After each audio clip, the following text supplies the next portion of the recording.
Bonjour et bienvenue à 7 jours sur Terre. Cette semaine, pour notre 10e capsule, on s'intéresse à un enjeu démocratique qui fait la risée du Canada et du Québec à travers le monde. Aujourd'hui, on se parle de la monarchie. Et si je choisis d'en parler dans une série comme celle-ci, c'est parce que c'est une des plus grandes hypocrisies de notre société. Car autant on pense notre pays démocratique et égalitaire, souvent on oublie qu'on est encore assujetti à l'une des institutions les plus antidémocratiques de la planète, la monarchie britannique. On n'ose pas en parler trop, mais c'est pas Justin Trudeau, le vrai chef de l'État canadien. Constitutionnellement, c'est Sa Majesté, la Reine d'Angleterre, Élisabeth II.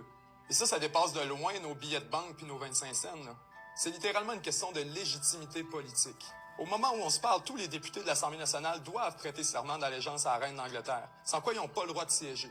Je, Marc Picard, jure que je serai fidèle et porterai vraie allégeance à Sa Majesté, la Reine Élisabeth II. Et ça, c'est extrêmement lourd de conséquences, parce que ça veut dire que le Canada ne fait pas partie du groupe sélect des vraies démocraties de la planète. Celle dont le pouvoir et la légitimité politique découlent de la volonté du peuple.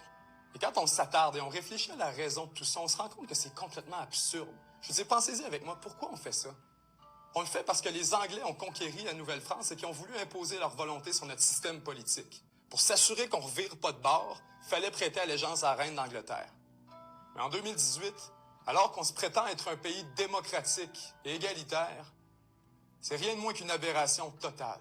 La notion selon laquelle une personne peut être née avec des droits divins sur des millions de personnes parce qu'elle considère son sang supérieur, c'est rien de moins qu'un crachat à la face de l'humanité qu'on essaie de construire. Et c'est une affirmation honteuse quand on considère l'histoire de notre espèce et tout ce qu'elle a traversé. Que notre gouvernement endosse cette notion-là et qu'on déroule les tapis rouges pour une personne dont la plus haute qualification est d'être née dans un château, c'est révoltant. Et c'est en étudiant la question un peu qu'on se rend compte de toute l'hypocrisie dont on fait preuve collectivement là-dedans. Parce qu'on n'en veut même pas de la monarchie. En fait, 73% des Québécois disent vouloir l'abolition pure et simple de la monarchie à la mort d'Élisabeth II. Donc on reconnaîtrait simplement pas son successeur. Alors qu'est-ce qu'on pourrait faire pour corriger le tir, concrètement? Eh bien, avec un consensus aussi fort au Québec, on a quand même quelques cartes qu'on peut jouer. D'abord, il faudrait qu'un gouvernement majoritaire cesse de reconnaître la monarchie. Pour ce faire, il y aurait deux options. Le gouvernement pourrait consulter le peuple et organiser un référendum à la grandeur du Québec sur la question. Avec le résultat en poche, il pourrait cesser de reconnaître la monarchie et d'y contribuer financièrement. Sinon, il pourrait aussi tout simplement passer une motion à l'Assemblée nationale qui affirme la fin de notre reconnaissance. Avec un mandat fort, n'importe quel gouvernement majoritaire pourrait le faire. On brise nos liens diplomatiques avec la couronne et on lui prête plus serment. En faisant ça, on enverrait sérieusement la balle dans le camp canadien, parce que l'Assemblée nationale se trouverait à siéger illégalement.